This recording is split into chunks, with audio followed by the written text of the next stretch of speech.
విశాఖ అక్కయ్యపాలెంలో సంచలనం రేపిన మహిళ హత్య కేసును పోలీసులు ఛేదించారు. షాపు అద్దె చెల్లించాలని అడిగినందుకు ఇంటి ఓనర్ భార్య పార్వతిని రాము అనే వ్యక్తి దారుణంగా హత్య చేశాడు. అనంతరం ఆమె ఒంటిపై ఉన్న బంగారు నగలు అపహరించి పరారయ్యాడు. క్రైమ్ సీన్ నుంచి తాను తప్పించుకునేందుకు విశ్వ ప్రయత్నాలు చేశాడు నిందితుడు. చివరికి పోలీసులకు దొరికిపోయి కటకటాల వెనక్కి వెళ్లాడు. హత్య జరిగిన గంటల వ్యవధిలోనే చాకచక్యంగా నిందితుడిని పట్టుకున్నామంటున్న డీసీపీ లతామాధురితో మా ప్రతినిధి అనిల్ ఫేస్ టు ఫేస్. అక్కయ్యపాలెంలో పార్వతి అనే మహిళను హత్య చేసినటువంటి ఘటన స్థానికంగా సంచలనం రేపింది. ఈ ఘటనలో ఈ కేసులో పూర్తిగా పోలీసులు పురోగతి సాధించారు. 2 గంటల వ్యవధిలోనే నిందితుడిని అదుపులోకి తీసుకుని 100% సొత్తుని రికవరీ చేశారు.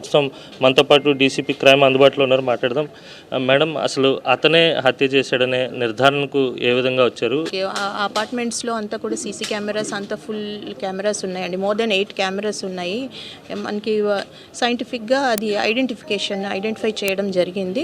అండ్ లోకల్ ఎంక్వైరీస్ ద్వారా కూడా ఎవరు ఆ పర్సన్ అనేది గుర్తించడం జరిగింది. విత్ ఇన్ 2 hours అతన్ని ట్రాక్ చేసి క్యాచ్ చేశాము. మృతురాలు ఎవరైతే ఉన్నారో వాళ్ళు అద్దెకి ఇచ్చిన షాపులోనే ఒక షాప్లో బార్బర్ షాప్ రన్ చేసుకుంటూ బతుకుతున్నాడు.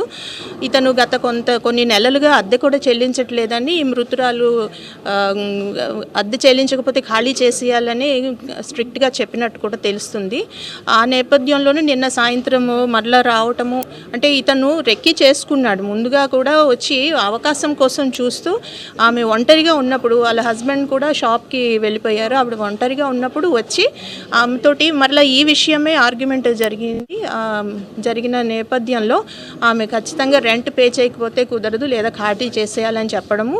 రీసెంట్గానే అతను రెనోవేషన్కి ఆ షాప్కి ఒక 70,000 వరకు ఖర్చు పెట్టి దాన్ని రెనోవేట్ చేసుకున్నాడు. ఈ పరిస్థితుల్లో ఖాళీ చేయడం ఇష్టం లేక అది ఆమె నిక్కచ్చిగా చెప్పేటప్పటికి ఆ ఘర్షణలోని ఆమెను స్ట్రాంగులేట్ చేసి చంపేసి ఆమె ఒంటి మీద ఉన్న నగలను కూడా పట్టుకుపోవడం జరిగింది. మొత్తం మీద నిందితుడు తప్పించుకునేందుకు ఎన్ని ఎత్తుగడలు వేసినప్పటికీ పోలీసులు నిందితుడిని చాకచక్యంగా పట్టుకుని అరెస్ట్ చేశారు. సొత్తును కూడా రికవరీ చేశారు. అయితే అద్దె చెల్లించాలని అడిగినందుకు షాపు ఖాళీ చేయిస్తారేమో అనే భయంతోనే ఆ మహిళను హత్య చేశారని పోలీసులు నిర్ధారణకు వచ్చారు. విడుదల అప్పులతో కలిసి అనిల్ సాక్షి టీవీ, విశాఖ పోలీస్ కమిషనరేట్ నుంచి.